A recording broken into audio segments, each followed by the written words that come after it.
TV నేను సాయి సుధా. ఇక details చూస్తే ప్రధానమంత్రి నరేంద్ర మోదీ ఆదివారం మూడవసారి ప్రధానిగా ప్రమాణ స్వీకారం చేశారు. మోదీతో పాటు 72 మంది ఎన్డీఏ ఎంపీలు, మంత్రులు, రాష్ట్ర మంత్రులుగా ప్రమాణ స్వీకారం చేశారు. మోదీ ప్రమాణ స్వీకారం తర్వాత మంత్రులకు శాఖలను కేటాయించారు.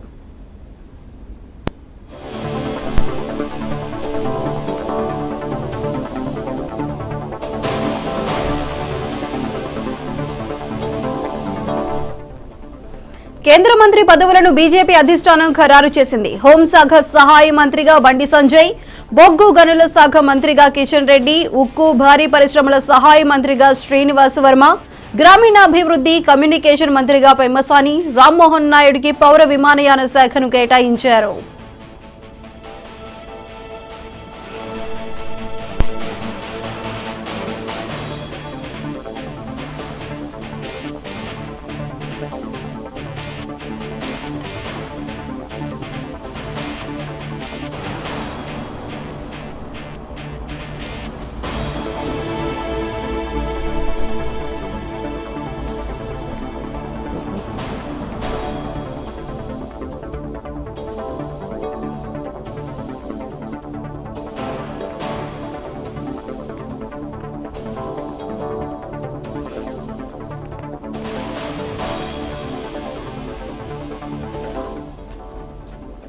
పీయూష్ గోయల్ కు వాణిజ్యం, నితిన్ గడ్కరీకి రవాణా శాఖ, అమిత్ షా కు కేంద్ర హోంశాఖ, రాజ్నాథ్ సింగ్ కు రక్షణ శాఖ, జైశంకర్ కు విదేశీ వ్యవహారాల మంత్రిత్వ శాఖ, నిర్మలా సీతారామన్ కు ఆర్థిక శాఖ, కుమారస్వామికి ఉక్కు భారీ పరిశ్రమలు అప్పగించారు.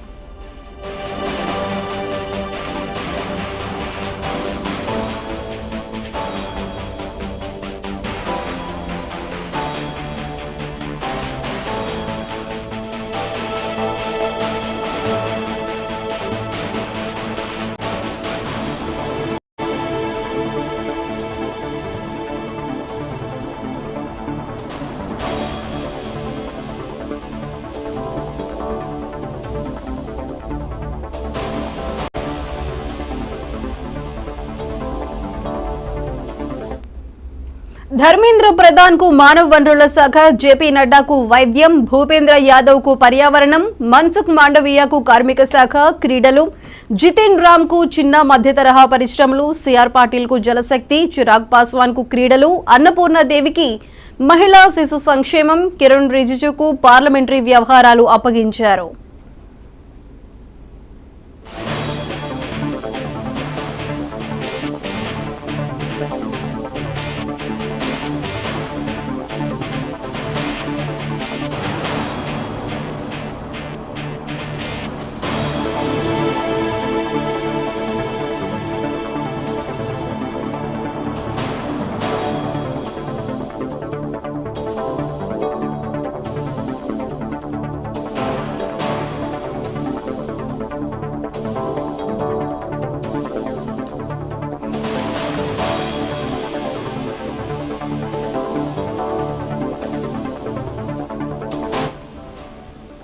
ప్రధానమంత్రి నరేంద్ర మోదీ ఆదివారం మూడవసారి ప్రధానిగా ప్రమాణ స్వీకారం చేశారు. మోదీతో పాటు 72 మంది ఎన్డీఏ ఎంపీలు, మంత్రులు, రాష్ట్ర మంత్రులుగా ప్రమాణ స్వీకారం చేశారు.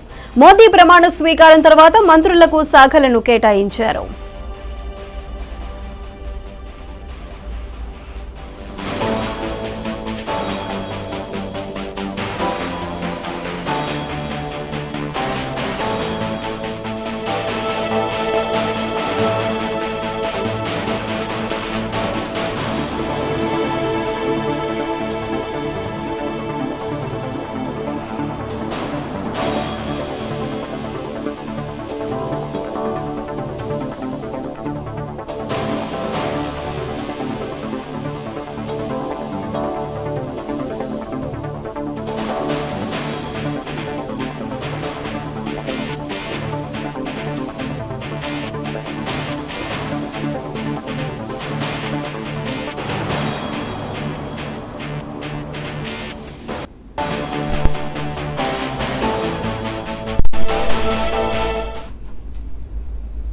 ప్రధానమంత్రి నరేంద్ర మోదీ మూడవసారి ప్రధానిగా ప్రమాణ స్వీకారం చేశారు. అయితే మోదీతో పాటు 72 మంది ఎన్డీఏ ఎంపీలు, మంత్రులు, రాష్ట్ర మంత్రులుగా ప్రమాణ స్వీకారం చేశారు. అయితే మోదీ ప్రమాణ స్వీకారం తర్వాత మంత్రులకు శాఖలను అయితే కేటాయించారు. దానికి సంబంధించి మరింత సమాచారం మా ఇన్పుట్ ఎడిటర్ నవీన్ అందిస్తారు. నవీన్, చెప్పండి డీటెయిల్స్ ఏంటి? కేబినెట్ సమావేశం అంటే మొదటిసారిగా మోడీ కేబినెట్ సమావేశం నిర్వహించడం జరిగింది. అంటే నిన్న ప్రమాణ స్వీకారం చేసిన తర్వాత ఈరోజు కేబినెట్ సమావేశం కూడా నిర్వహించడం జరిగింది. కేబినెట్లో ఉన్నటువంటి మంత్రులకి ఈ యొక్క శాఖలను కూడా కేటాయించడం జరుగుతుంది. అంటే గతంలో ఉన్నటువంటి మంత్రులుగా ఎవరైతే ఉన్నారో కొంతమంది సీనియర్ మంత్రులకి వారికి సేమ్ శాఖలు కూడా ఇచ్చినటువంటి పరిస్థితి నెలకొంది. అంటే ఏదైతే నితిన్ గడ్కరీకి రవాణా శాఖ మంత్రిగా కూడా కేటాయించడం జరిగింది. ఇటు విదేశాంగ శాఖ మాత్రం జయశంకర్కి, ఇటు హోంశాఖ అమిత్ షా, గతంలోనే హోంశాఖగా ఆ శాఖ కూడా అమిత్ షాకు ఉంది కాబట్టి మళ్ళీ ఆ శాఖ కూడా అమిత్ షాకి కేటాయించినటువంటి పరిస్థితి నెలకొంది. ఇక ఆర్థిక శాఖకు సంబంధించినటువంటి అంశాలు కావచ్చు, ఇటు రక్షణ శాఖ రాజ్నాథ్ సింగ్కే కేటాయించినటువంటి పరిస్థితి నెలకొంది. అంటే కీలకంగా ఉన్నటువంటి 4-5 సీనియర్ మంత్రులకి వారికి ఉన్నటువంటి సేమ్ అదే శాఖను కూడా కేటాయిస్తూ ఈ యొక్క నిర్ణయం కూడా తీసుకున్నటువంటి పరిస్థితి నెలకొంది. ఒకసారి మనం ఆ లిస్టు చూద్దాము, ఎవరికి ఏ శాఖ కేటాయించారు. ఎందుకంటే చాలా వరకు ఆంధ్రప్రదేశ్ చెందినటువంటి 3 మంత్రులకి ఏ శాఖ ఇస్తారని చెప్పేసి కూడా అందరూ కూడా ఎదురు చూసినటువంటి పరిస్థితి నెలకొంది. ఇటు తెలంగాణలో 2కి అవకాశం కల్పించారు. ఇటు బండి సంజయ్తో పాటు ఇటు కిషన్ రెడ్డికి, 2కి తెలంగాణ నుంచి అవకాశం కల్పించారు. కాబట్టి ఆ కిషన్ రెడ్డికి బొగ్గు గనుల శాఖ మంత్రిగా కూడా కిషన్ రెడ్డికి ఇచ్చినటువంటి పరిస్థితి నెలకొంది. బండి సంజయ్ కూడా చాలా కీలకమైనటువంటి పదవి అని చెప్పొచ్చు. అంటే సహాయ మంత్రి, ఏదైతే హోంశాఖ సహాయ మంత్రిగా బండి సంజయ్కి కేటాయించినటువంటి పరిస్థితి నెలకొంది. మొదటిసారిగా మంత్రివర్గంలోకి వెళ్ళినటువంటి బండి సంజయ్కి. ఇక ఉక్కు మరి భారీ పరిశ్రమ శాఖ సహాయ మంత్రిగా శ్రీనివాస వర్మకి వారికి కేటాయించడం కూడా జరిగింది.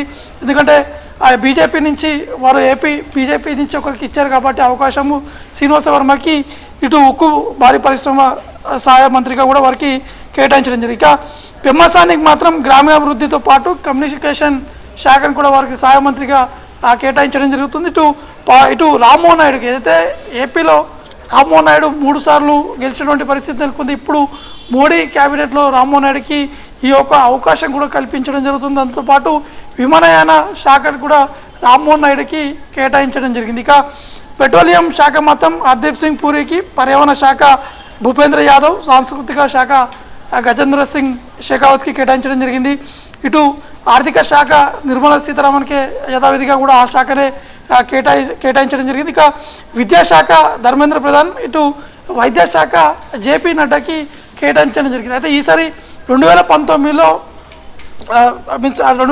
జరిగినటువంటి అప్పుడు మాత్రం జేపీ నడ్డాకి వైద్య శాఖనే ఉండడం జరిగింది. ఇప్పుడు మళ్ళీ వైద్య శాఖ జేపీ నడ్డాకి కేటాయించడం జరిగింది. అయితే 2014 అది. ఇక పెట్రోలియం శాఖ ఆల్రెడీ హర్దీప్ సింగ్ పూరికి కేటాయించడం జరిగింది. ఇక క్రీడా శాఖ వచ్చేసి చిరాగ్ పాస్వాన్, జలశక్తి వచ్చి సిఆర్ పాటిల్ కూడా వీరికి ఈ యొక్క అవకాశం కూడా ఇవ్వడం జరిగింది. ఇందులో వీరికి కిరణ్ రిజిజుకి సంబంధించినటువంటి విషయం చూసుకుంటే పార్లమెంట్ సంబంధించినటువంటి వ్యవహారాలు ఏవైతే ఉంటాయో వాటన్నింటి కూడా ఆ శాఖ సంబంధించినటువంటి బాధ్యతలు కూడా కిరణ్ రిజిజుకి ఇచ్చినటువంటి పరిస్థితి. ఇక వాణిజ్యం వచ్చేసి పీయూష్ గోయల్, మైనారిటీ వ్యవహారాల సహాయ మంత్రి రవనీత్ బిట్టు, పర్యాటక సహాయ మంత్రిగా సురేష్ గోపి, ఉక్కు భారీ పరిశ్రమ శాఖ హెచ్డి కుమారస్వామికి ఈసారి క్యాబినెట్లో కూడా అవకాశం ఇచ్చారు. వారికి ఆ ఉక్కు భారీ పరిశ్రమల శాఖ బాధ్యతలు కూడా వారికి అప్పచెప్పినటువంటి పరిస్థితి జరిగింది. ఇక మహిళా శిశు సంక్షేమ శాఖ అన్నపూర్ణదేవికి, ఇటు ఆహారం వినియోగదారుల శాఖ వచ్చేసి ప్రహ్లాద్ జోషికి కేటాయించడం జరిగింది. కార్మిక శాఖ మన్సుఖ్ మాండవీయకి ఈ యొక్క శాఖ కూడా కేటాయించడం జరిగింది. టెలికాం శాఖ జ్యోతిరాదిత్య సింధియా, ఇటు జౌళి శాఖ గిరిరాజ్ సింగ్కి కేటాయించడం జరిగింది. ఇటు రవాణా సహాయ మంత్రులుగా హర్ష మాల్వాతో పాటు అజయ్ ఇద్దరికి కేటాయించినటువంటి పరిస్థితి నెలకొంది. ఇక రైల్వే శాఖతో పాటు సమాచార శాఖ అంటే అశ్విని వైష్ణవ్కి 2 కీలకమైనటువంటి శాఖను కూడా కేటాయించడం జరిగింది. ఎందుకంటే రైల్వే శాఖ అనేది చాలా పెద్ద శాఖ, అంటే ఎక్కువగా ట్రాన్స్పోర్ట్ సంబంధించినటువంటి విషయాలు కావచ్చు, ఇటు 2 కూడా కీలకమైనటువంటి, అంటే సమాచార శాఖ అనేది సమాచారం అందించేందుకు ఈ యొక్క శాఖ అనేది కూడా చాలా కీలకంగా ఉంటుంది. కాబట్టి ఈ 2 శాఖలు కూడా అశ్విని వైష్ణవ్కే కేటాయించడం కూడా జరిగింది. ఇక ఎంఎస్ఎంఈ వచ్చేసి జితిన్ రామ్కి కేటాయించడం జరిగింది. సహాయ మంత్రి వచ్చేసి శోభాకి వారికి కేటాయించినట్టు కూడా తెలుస్తుంది. ఇక వాణిజ్యం వచ్చేసి పీయూష్ గోయల్కి, దాంతోపాటు ఇంకా కొన్ని ఆల్మోస్ట్ ఆల్ ఉన్నటువంటి వారు ఇచ్చినటువంటి కమిట్మెంట్స్ కావచ్చు ఆల్రెడీ, ఎందుకంటే అందరితో కలిసి ఎన్డీఏలో ముందుకు వెళ్ళాలని చెప్పేసి నిర్ణయం తీసుకున్నటువంటి బీజేపీ పెద్దలు కూడా ఎవరికి ఎటువంటి ఇబ్బంది లేకుండా, అంటే చాలామంది అంటే ఉదాహరణకి చంద్రబాబు నాయుడు అర్బన్ మరియు రూరల్ డెవలప్మెంట్ శాఖ ఇవ్వాలని చెప్పేసి మోడీని కూడా కోరినట్టు కూడా తెలుస్తుంది. కానీ ఆ శాఖ ఇవ్వకుండా మిగతా విమానయాన శాఖ కూడా రామ్మోహన్ నాయుడు కూడా కేటాయించడం జరిగింది. కాబట్టి మొత్తానికైతే మోడీ 3.0కు సంబంధించినటువంటి క్యాబినెట్ కేంద్ర మంత్రుల శాఖలు కూడా ఎంతో ఉత్కంఠంగా కూడా ఎదురు చూశారు. ఎవరికి ఏ శాఖ కేటాయిస్తారని చెప్పేసి కూడా ఎదురు చూశారు. ఎందుకంటే గతంలో చూసాము మోడీ ప్రమాణ స్వీకారం చేసిన 15 లేదా 17 గంటల్లోనే ఈ యొక్క శాఖలకు సంబంధించిన కేటాయింపులు ఇవన్నీ లిస్టు బయటకు వచ్చేది. కానీ ఈసారి 23 గంటలు అయినప్పుడు కూడా చివరికి ఈ యొక్క లిస్టు కొద్దిసేపటి క్రితమే బయటకు వచ్చినటువంటి పరిస్థితి నెలకొంది. కాబట్టి ఇప్పుడు మళ్ళీ రేపు ఈ క్యాబినెట్ సంబంధించినటువంటి మంత్రులతో కూడా మోడీ సమావేశం అయ్యేటువంటి అవకాశాలు కనిపిస్తున్నాయి. నవీన్, ప్రస్తుతం ఏపీ నుండి చూసుకుంటే ముగ్గురికి అయితే మోదీ కేబినెట్ లో అవకాశం దక్కింది. దీనికి కూటమి నేతల స్పందన ఏ విధంగా ఉంది? ఖచ్చితంగా అంటే వారందరూ కూడా ఏ శాఖ ఇచ్చినా కూడా వారికి ఆల్మోస్ట్ ఆల్ ఓకే అని కూడా చెప్పారు. గతంలో అంటే మొదటిగా చంద్రబాబు నాయుడు 1-2 శాఖలపై కూడా ఆశ వ్యక్తం చేయడం జరిగింది. కానీ మళ్ళీ వారు ఇచ్చినటువంటి శాఖలకే మేము తీసుకుంటాము, వారు మోడీ నిర్ణయాన్ని మేము స్వాగతిస్తామని చెప్పేసి కూడా వారు చెప్పడం జరిగింది. కాబట్టి వారు ఇచ్చినటువంటి శాఖలకు కూడా వీరు ఓకే కూడా చెప్పడం జరిగింది. Right Naveen, thank you.